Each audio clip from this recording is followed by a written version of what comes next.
On Bridges Live, I'm Dr. Paul Dyer, Grandmaster Dyer, and I'm talking to Master Valencia Robinson. We're going to be getting into a conversation with this amazing woman, and for me, I like to have guests all the time because it's about information, understanding, and action. Those are my three premises of all my shows. No matter what show I ever do, it's about information, understanding, and action. And hopefully, when you hear something, and then you can understand it, and then that will put you into an action.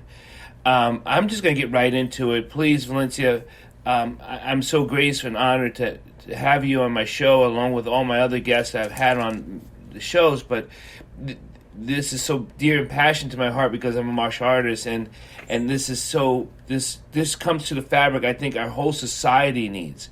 I've lived my life as a martial artist, so everything I do is through the practice of the practice.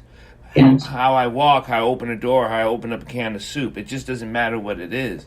And young practitioners go, what do you mean it's everything? I mean, it's everything. It's everything.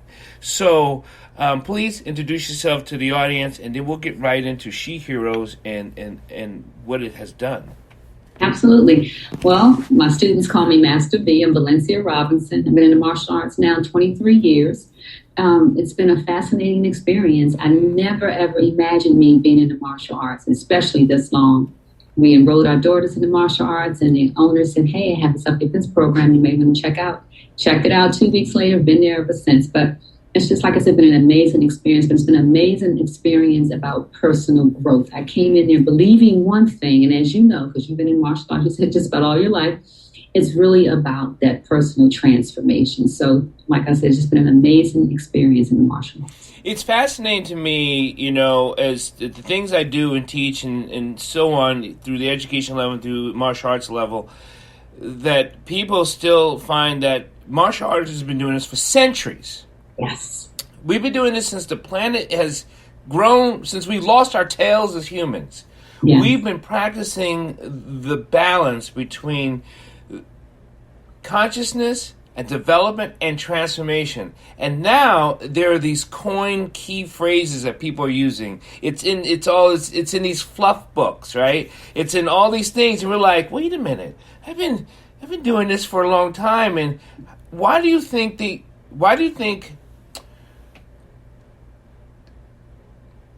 American people has never adapted to what we've been studying for such a long time? How come? Why have they pushed it away? I think the primary reason is that we have been sold the belief that it's just about self-defense, and it's not about self-defense. I think had it been brought to us in a spirit of, I want to help you develop as an individual. I want you to become a better individual. I want you to build up confidence on the inside. I want you to find effective ways to deal with your personal challenges. But from how I saw it as a young child and how I saw it before even joining the martial arts as a young adult at that time, was that it was just a method for me to learn how to better protect myself. So I think the way that it has been sold to us per se is the reason why there's not more people involved in the martial arts. And it's really because of the United States. Other countries is so different. It's just so different because every place on the planet has an empty hand defense. Because people have been taken over or being ran over by the bigger trying to take over the weaker. Doesn't matter on what corner of the globe is, the families and communities and tribes and all of it has just said, hey, we need to protect ourselves. Yeah. And so they developed this connective with the practice. But the Americans, totally forget it, right? We didn't even think about it when it came to the Civil War. People were still like, what? I'll just run. They didn't even take up the arms to do it then to defend themselves. It was only certain people that did it. It was only certain people that when they got attacked, they were like, okay, that's enough. I'm going to now defend myself. But wait a minute, your farm was just burned down and now you're mad? When we talk about self-defense and when you're teaching young ladies, and I'll get into the She Heroes, it seems like it takes people to be harmed before they realize that they had an option and an opportunity to prevent this. Absolutely. As you know, sir, it begins with awareness. If I'm not aware that I am an easy target, if I'm not aware because of the environments that I tend to travel in, that it can happen to me. If I'm not aware of these things, then I don't have a reason in my mind to even consider martial arts. But when you have an awareness that you're as vulnerable as the next person, even more vulnerable, if you don't know how to protect yourself, then you begin to see martial arts in a different light, not just, oh, I can take somebody down, or I can do this and I can do that. No, it's really about that self-awareness. What can I do? What will I do? And in the event of, am I going to react? Do I have the will and the courage within to defend me? I am my number one possession. I have the right to defend me. So we can get women in particular to understand that you are your number one possession. So don't do self-defense because somebody else is doing it. Do it because you want to be sure in the event of that you're in that mind and you're in that mindset and you have some type of ability to effectively defend yourself. Yeah, my father was a Black Panther, so I grew up in the martial arts, Okay. and we were always being prepared for the revolution or the enemy coming for. Mm-hmm. And so that's how we started. That was the reason. So there's always an enemy. And as you study, there's an enemy that's within, and there's an enemy that's external. Whether it be the cold, whether it be mental, whether it be physical, whether it be spiritual. So your journey, let's talk about your journey a little bit and how your transformation, and that word is so key, but people again use it like they just came from one of a Tony Robinson course or something, and they have no idea what we talk about transformation. We're talking about a lot of crying, a lot of sweating, a lot of blood, a lot of like, I'm not sure if I can do this anymore, right? A lot of, so there's a lot of stuff that comes out of you in transformation, and it's not a weekend course. No, it's not. It absolutely is not a weekend course. I came into the martial arts with the perspective that I was a confident person, had a good self-esteem about myself. I understood my skill set. But what I began to uncover on that training floor is that, yes, I had confidence, but not confidence in the things that I needed to do, especially with respect to creating better relationships, with respect to really going after my dreams 100% and not caring what other people thought about me. So I had some Valencia Robinson issues. I uncovered some anger. I didn't realize I had never really grieved my father's death. He died when I was 20, so that was a shock. I didn't realize for years I was silently angry. So it's through my martial art training, through meditation in particular, that I begin to see, oh, you got some stuff you need to work on, girl. You need some, some digging deep stuff that I really need to deal with, and not just deal with them on the surface, but internally. Let's figure out why I'm in this place and what am I going to do to get out of this place. Stop being consumed with the past so I can live in the present and move forward. So that's my transformation. I'm talking about discovering who I really am on the inside. And it's that sweat on the floor, it's those tears on the floor, and it's looking in that mirror. But if we can convey that to people, what you gain in terms of self-defense or traditional art is secondary to who you become in the process. Now, it's not even sad to say, we're in a time that we as people, as Americans, as a universal people, need to transform. And we're just now speaking. We people, black, is most of you people are listening on the podcast or the Apple podcast, wherever you get your podcast channel. Master Valencia Robinson is an African American woman, absolutely just beautiful, beaming with a lot of aura light going around her. And if most of the people who listen to my show, you could tell that I'm picking up on this steam that's coming off. It's amazing, and hopefully you can catch the show on the YouTube channel. But anyway. We have not found our voice as African American people. And we thought we found the voice in 63. And it really wasn't. It was more like a baby cry. That's what I call it. We had a birth, but it was like in 63, 68, it was more like a baby cry. Since this 2020 and this new paradigm shifting, I still think it's like us scraping a knee. As a child, we still have not found our voice. Yes. to say that I want to stay up late, Mom. You're like, you better get your ass to bed. That's what I'm telling you. You're like, you're a 7-year-old. You better go to bed. So we're still a youthful child, and what you're doing is to teaching people, and this transformation is for them to discover that voice, because that's what you're doing. Yes.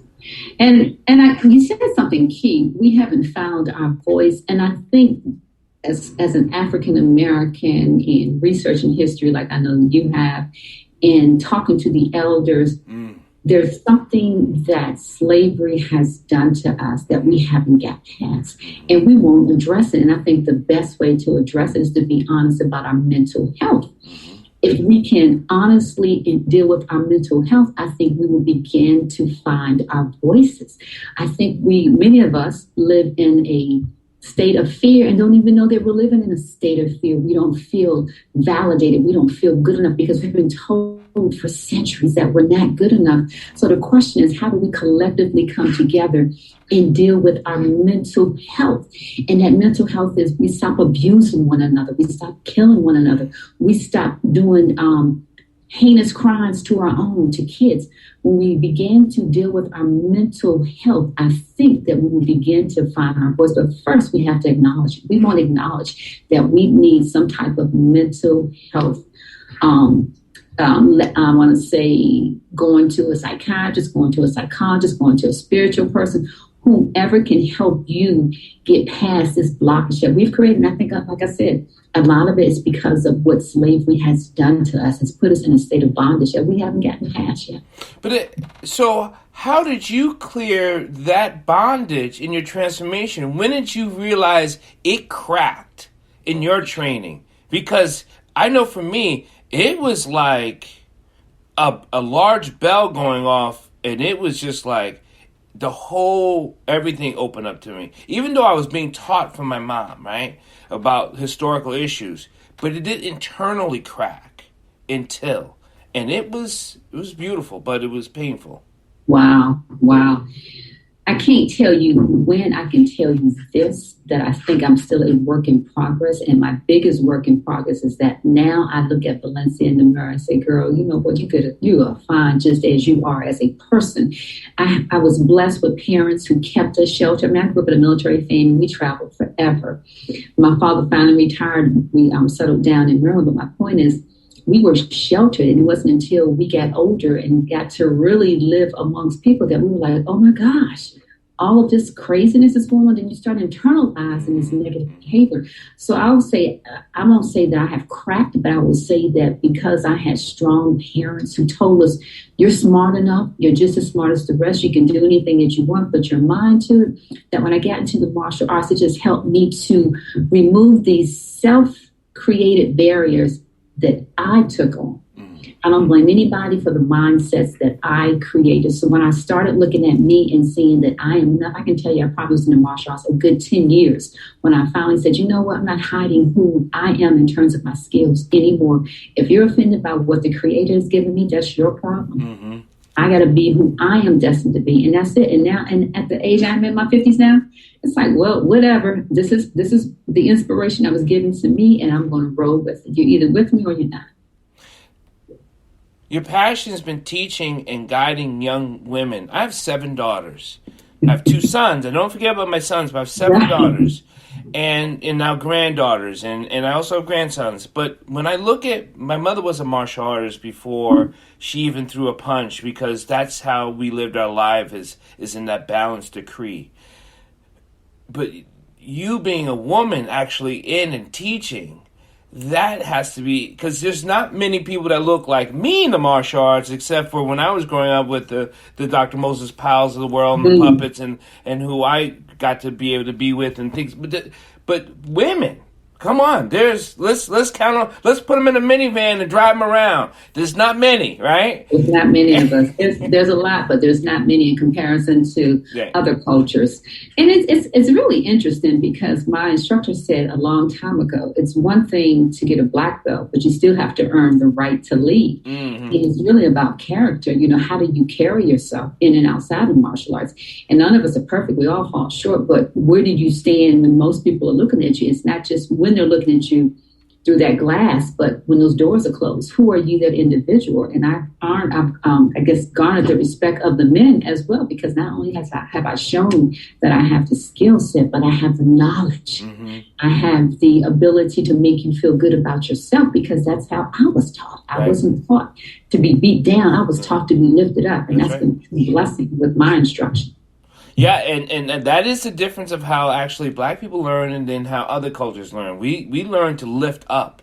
We don't learn to just beat down. Because, like you said, go back to the slave mentality, we've already been beaten down. So as we study things and study these types of arts and culture arts, emotional arts, it is to lift up, not just to keep beating you down. And you put that in your books. Yes. And I guess what I finally accepted, Dr. Dyer, is this, that my gift that I feel like the Creator's given me is to inspire people. It pains my heart when a person can't read. That just blows me. So I'm real big on adult reading programs, but it pains my heart when you can look at a person and you can see this beauty and you can see this greatness, but they can't see it because they've been beat down or they've been traumatized by something. It's not always a beat down. They've been traumatized by something. And what that something is, I don't know. So my gift is to let you know, hey, you got this. And if I can help you walk it until you get it, that's what I'm going to do. But you got to do the work too. But I just want people to feel that there's nothing that you can't do. That's just how I feel about it. I don't like to see people down because they think they're missing something. Not missing anything. It's right there within you. And if I can inspire you to see that, that's what I would like to do. With a lot of programs, and there's been programs since Lyndon Johnson, right? We have not really grasped, as a black community, African American community, we haven't grasped anything. To the churches, we didn't grasp that. We're not collectively together in different religious sects or church sects or different sects, or we're just not. We seem to keep dividing ourselves, whether it be a fraternity, sorority, whether it be a neighborhood to a city. We keep dividing ourselves, except for martial arts. I've never been around a bunch of people who studied so many different types of actions and theories and philosophies, and yet we get together and we embrace each other so much. There's nothing else on the planet I've ever studied that embraces like martial arts, and that's even counting religion. Wow. Never looked at it like that, sir. Never looked at it. And you're right, at least in the martial arts circles that I travel as well, we are connected. And that one thing, martial arts, how can I learn something new? How can I make my skill set better? How can I embrace the brotherhood and the sisterhood so we can work together in the martial arts? Never looked at it like that, but I'm glad you brought that perspective tonight. Yeah, I just think it's amazing because one of the things that is you find it in different conversations. People don't have those conversations. They talk about what the other isn't teaching. And I'm specifically talking about whether it be a science or religion. They're like, well, we concentrate on this, but martial arts, like you said, we actually like, oh, you teach me, right? Talk to me. Like, let me hear what you have to say. Who's joined us? Paulina Randolph. Oh, welcome. So let's talk about some of the books you've written, and then let's get to the She Heroes, please. Absolutely. So I wrote a few. The biggest one where I kind of put myself out there was Relevant. It's just a story about my life. And that inspiration came like 4 o'clock in the morning, get up and write, tell your story. People have been telling me for years, but I felt like my story wasn't no big deal. But my instructor kept saying, well, every time you talk, people are captivated. I said, but what's the big deal? Because I don't come, like I said, I came from that sheltered childhood. So I don't have that trauma that a lot of stories are about. He said, you have no idea how you're impacting people. So Relevant was one of many books that I wrote, but the one that really put a glimpse of my life out there. Yeah, I cut this alarm off. Yeah, excuse me, it keeps coming on. But it shares more of an intimate of who Valencia Robinson is, the type of childhood that I had, the parents who raised me, the siblings who I call my ride or die siblings, and just shares my daughters who are also black belts as well. So this gives you an idea of who I really am at the core. Excuse me. And then the Court Martial of General Fear is really a 21-day program on how to look at fear, because fear is only bad when it holds you back. If it motivates you to move forward, then deal with it. But my point is, it's a 21-day exercise on how can I take at least one or two of my fears and really get to the root of it.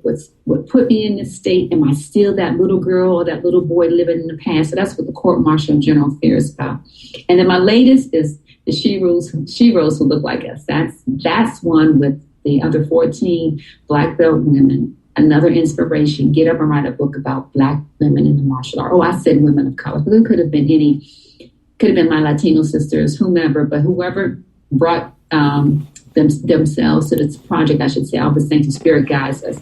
This is where Sheroes came from. I wanted to shine light on what we've been doing as a community for years in the martial arts.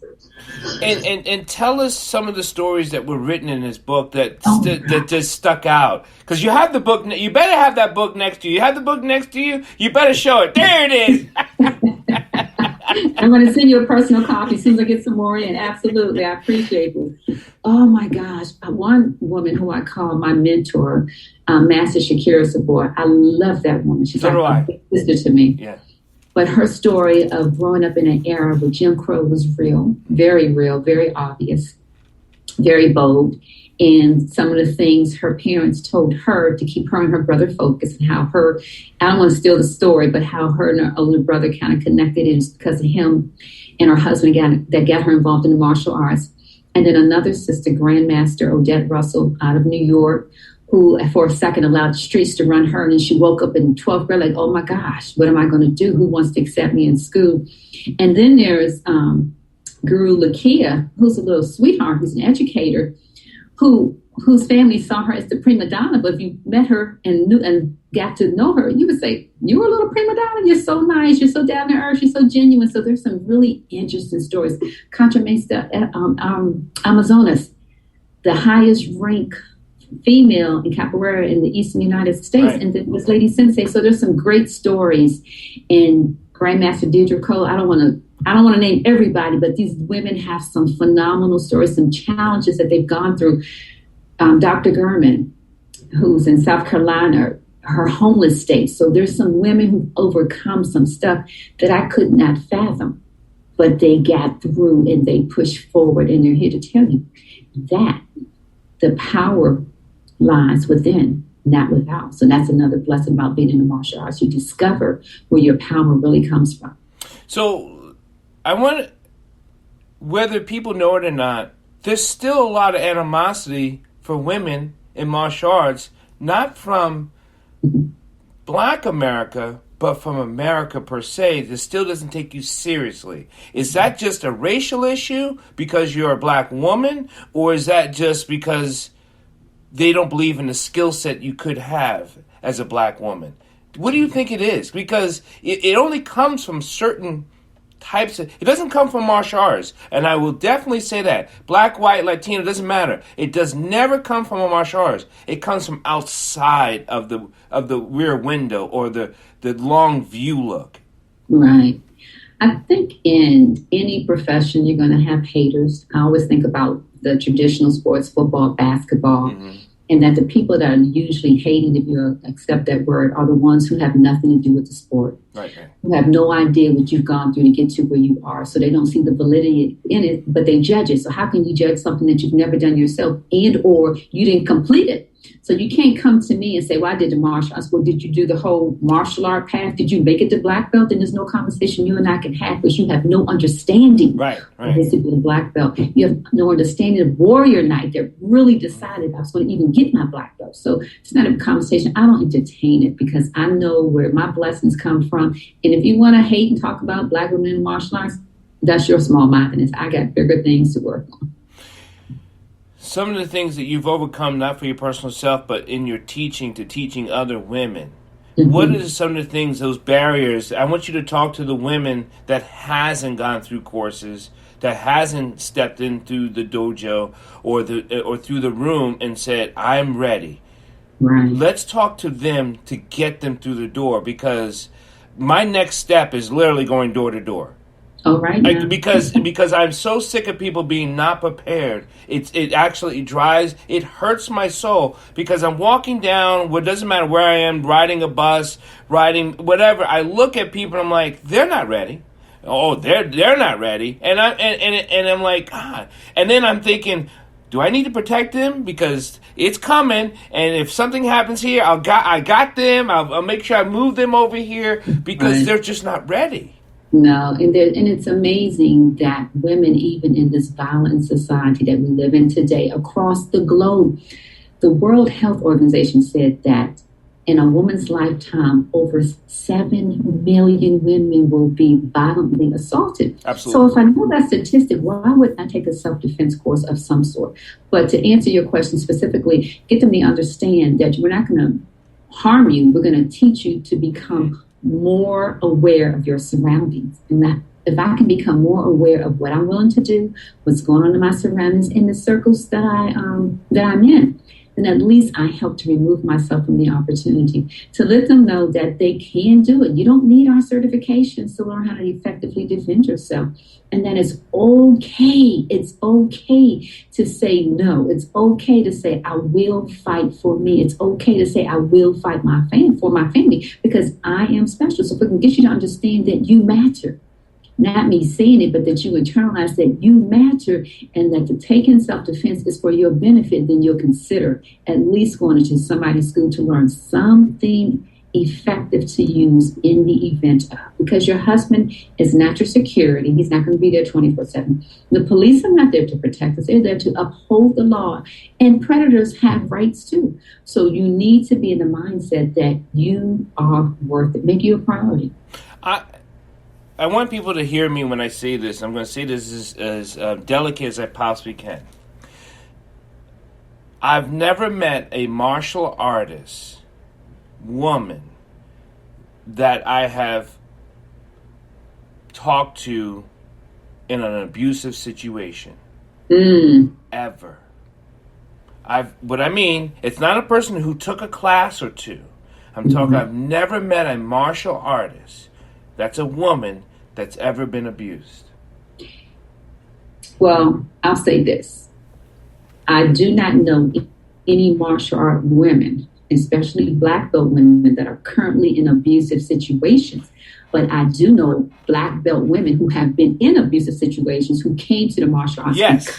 Yes, I agree. So, previously, but so currently, absolutely not. I've never met one.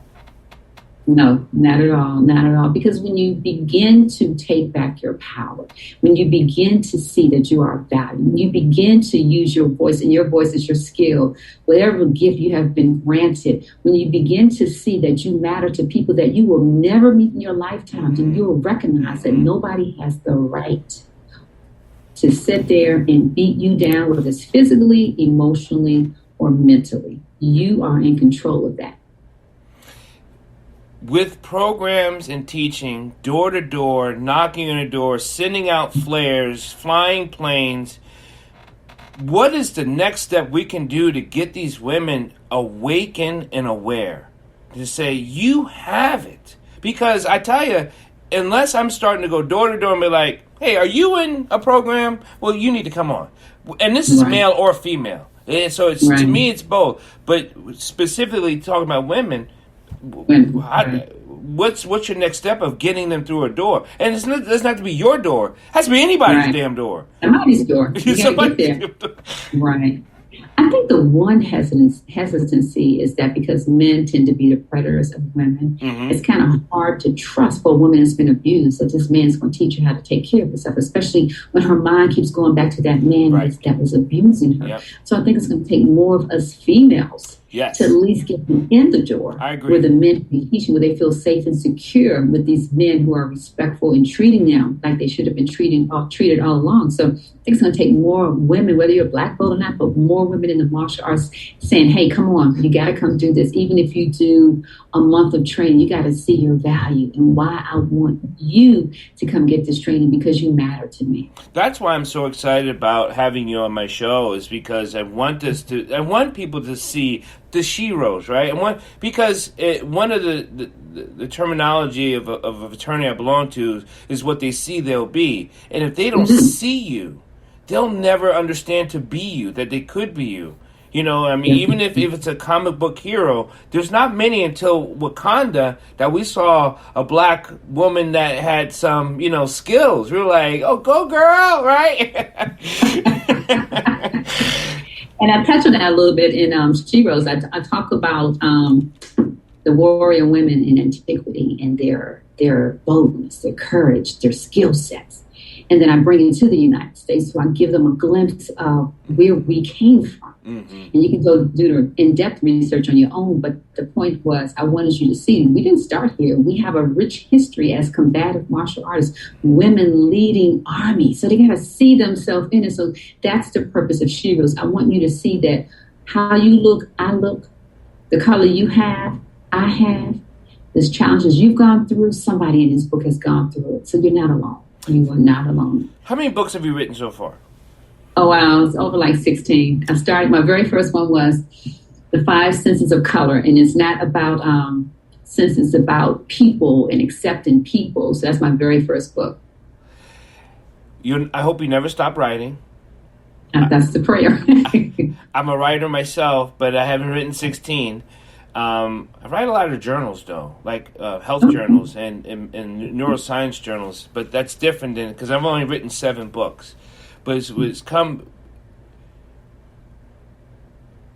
is there a library we can have, women can have, that is like a mobile library that has nothing but women's books, women's heroes, women's stories, and travel around the country so they can say, there is a book for me as a woman.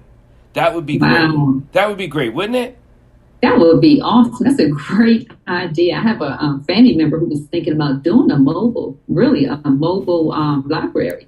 And I'm going to suggest that as one of the aspects of it, that if she's still going to do it, to consider that. That's a great idea. Because I was going to say, well, when are you going to get the mobile library going? Because that's all for you. I was going to say, I wasn't just I didn't just pull it out of rabbit out of a hat. I was going to put it right on your lap. I'm going because those things, when they say there's that book, there's that mobile library, and in that library there's a black woman that says, in there's a book for me.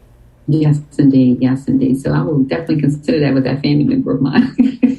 The only issue I have with black men don't read. Well, I think one reason that black men don't read is because they can't. Because they cannot. And as an educator, you already know by the time they get to 2nd, 3rd, 4th grade, if they haven't grasped phonics, they haven't grasped the basic vocabulary, they're lost. But then ego comes in when you get to be, 10, 12, 13, 14. I just won't read. And I think that's part of the behavioral problems in school. Nobody saw it or they didn't care to see it. And then if you got parents that can't read, you're kind of stuck. So that's why I'm big on adult reading. I am very big on adults reading, and I do free reading classes for adults because I want you to see that there's a world out there in print and you can get it. There's nothing wrong with you. You can get it. Mm-hmm. And we know, if you don't know, I'm going to say we know. I keep thinking that people know things, and it's just not true. That if you're not at a 3rd grade reading level, by 3rd grade, they're building a prison cell for you. It is based off a 3rd grade reading level. If you're not reading at a 3rd grade reading level, by 3rd grade, they're building a prison cell for you. And most black boys, 1 in 3, will end up in prison. And that's how little they are reading. Wow. 1 in 3. Wow. That's a scary statistic. That's as bad as 1 in 3 women being assaulted. Yes. Both are horrible statistics. Right. And it's not so much if they're going to be assaulted, it's when. And there you go. It's not that like, oh, I haven't been. I'm 40. I'm 30. I'm 50. I've taught classes where a woman was never assaulted until she was 62. Isn't that something? Right. And so it's years being sexually assaulted. Who does that? A sick mind does that. Well, So the woman who told it, she put people in perspective. It wasn't even a person that attacked her. It was a boyfriend that attacked her. Most assaults against females, at least sexual assaults, the woman knows the person. Yep. Is usually a man, is usually an intimate partner, whether it's present or former, Mm-hmm. It's someone that they normally know. Yes. Yep. She told the story there was about like 400 women there. It was an amazing event. And she said, and on the speaker, she said, I told him I was just going to bed, and I closed the door, and then the doorbell rang, and I opened the door, and it was him, and she was like, oh, what's going on? And he kicked the door in, and that was it. He raped her. Yeah. He did not want to be, whatever that evening, they had been intimate before, but that night, or that day, yeah. Wow. Incredible. So that's stories like that. You would think women would run, you know what, let me learn how to do something. Let me find the warning signs so I can remove myself from the opportunity. Because we also know the other statistic is if you fight, they will stop. Very few continue through the fight.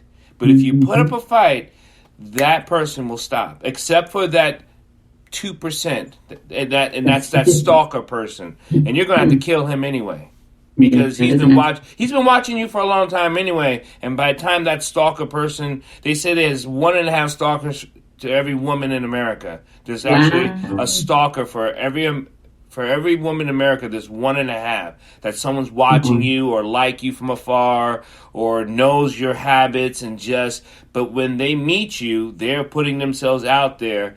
And that refusal, and here's the thing, here's a tip, people. How do you know when you're faced with your stalker? They're going to say something so familiar that it's going to take you off. Like, did you like your ice cream?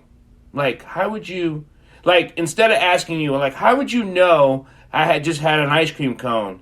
That's your stalker. Because they're going to say something so intimate that who else would know this except unless you've been watching me? You know what I mean? So, and it's not nothing that's visual. It's going to be something like in your room, like, you know, I liked how you moved your lamp from one place to the corner to the other. You know, something very odd and intricate and very detailed that you don't think who else would know this except for the people that's been in my house. And you haven't been in my house, so how would you know this? And once you get that trigger, it's time to fight or run like hell. Because that's your stalker. Wow, that's a scary thought. Wow, that's amazing. That is amazing. And there's something that you said I was about to respond to. One of the safety tips that I give to women is high on my list is instincts don't lie. If something doesn't feel right, then it's not right. Trust it. If it doesn't, I'd rather run and feel foolish later than to stand there when my instincts told me to get out of there and then have to get myself out of a mess. If you before you go, I want you to give a little tip of what people can help them with, because we need to get them in the door. We need to get them trained. But some people are just not ready yet. Right? So what can you offer them today? What I can offer them today, just to get them in the door, is just a reminder that you mean something to someone. You mean something to us. You mean something to us. That's right. That's why we do what we do, that you are valuable. And that the best way for us to help you to help yourself is for you to become more aware, of your surroundings, to be aware of what you can do, to know that you must decide right here, right now, that you will fight back because you're worth it. And how can people get a hold of you, get the book, Amazon, sign autographs, or the whole bit? Well, right now it's in the rotation to get to the global distribution, Amazon, Barnes & Noble. That takes about 6 weeks. But they can order it from Safety Experts Group, that's my company.com/bookstore. They can reach me on Instagram at GuruV, GUROVEE, or Safety Experts Group. And I got to say that experts with an S on the end.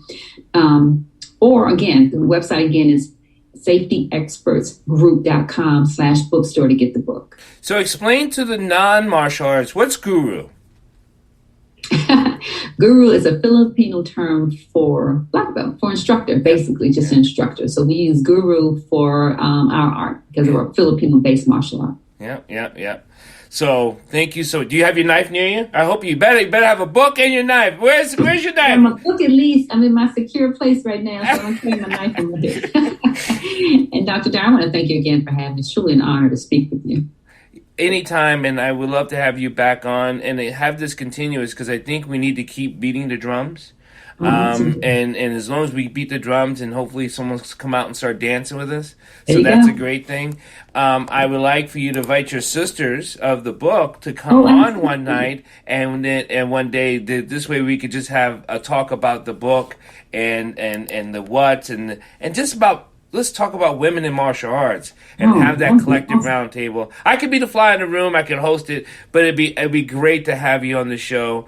And so, dear, speak with all your sisters. And do you want to say anything to your sisters out there while they're listening and hearing and sharing and loving? And well, I'm just grateful for them. I definitely appreciate their support with me on this project. I mean, there are some phenomenal women in this book, and there's a lot of phenomenal women in the martial arts, but these women, a lot of them don't know me. They took a chance. Their spirit said, let me go with this girl and make this thing happen, and it happened, and I'm grateful to them. Yeah, I'm grateful for them too. Like I said, we've been crossing paths in circles and we just touching lives, but more importantly, we are the sheepdogs of the sheep, and we know that we can't protect everyone, but we can get everyone protected if they come in. And there we go. Absolutely. If you need me, sister, I'm here. If anyone need us, please give us a contact. Give Guru via a call or contact and let us know. And if you're unsure to so I'm in X place or this city, I don't know who to go to, right? I always say contact us. Our martial arts community isn't that big. No, it's not. We have people all over the world, but it isn't that big. But so if you're in, someplace, let us know. We probably have a sister or brother that we can put you in contact with and be like, go to that, knock on their door, and I'll let them know you're coming. There you go. That's for sure. That's great. Yes, indeed. We will find somebody for you in your city or nearby your city. Yeah, nearby. Each one teach one. That's what we got to live by, right? Absolutely, sir. Yes, Thank you. Everyone have a pleasant and good night. Thank you for listening to Bridges Live. I'm talking with Guru Master Valencia Robinson, and I'm Dr. Paul Dyer, and we'll see you again next time. Please be safe, be kind, be compassionate. Thank you. Thank you, sir.